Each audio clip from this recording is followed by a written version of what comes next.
I am so pleased to have joining me in studio Ronda Williams and Barbara, who every once in a while will say something, and if I ask really nicely and in the right tone, I can maybe get a hello out of her. Hi, Barbara. Hi.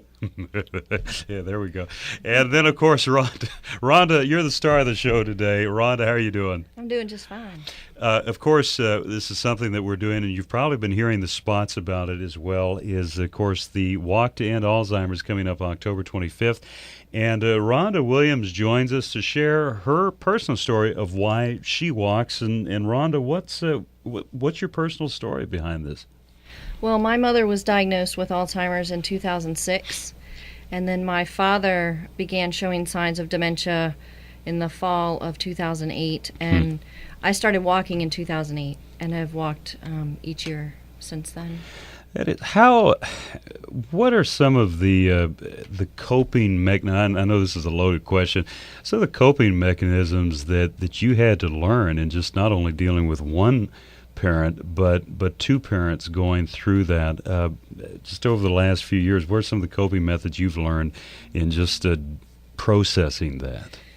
It's really hard. I went to support groups at the Alzheimer's Association, and I learned a lot from the people who were there.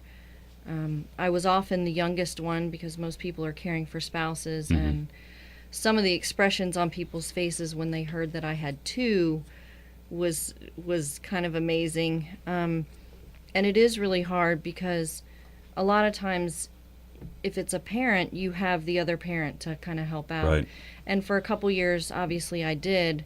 My father, before he was affected, was so concerned about my mom not taking her medicine correctly and not letting anyone help her do her pill box.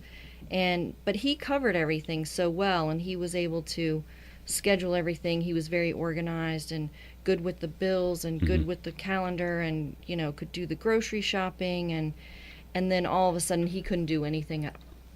He started letting go of those things. Right. And he thankfully didn't fight so much. He did turn over the pill box. He did turn over the checkbook. He did those things. Whereas my mother still tries to fight a lot of the things I do. So being the bad guy is one of the hardest things that I've had to cope with. And thankfully, enough people in the Alzheimer's Association, at church, and friends have poured a lot of love on me and said, you can't carry it all. You have to make the best decision and move on. Yeah. So. That's some incredible insight, Rhonda. One thing that I'm always up against, and it always amazes me how quickly it comes up, and that is our time. We got about 1 minute left, but how did you connect with the Alzheimer's Association and hearing about the walk and kind of becoming familiar with the work they do? When my mom was first diagnosed, I looked up everything I could.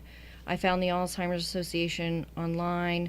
I talked to people. I started going to the support groups, and I found that they were a huge, very helpful resource for me. And from there, I learned about the walk, and I try to help out as much as I can because it's been huge for me. Rhonda, thank you so much for taking the time to join us in studio. Really appreciate it.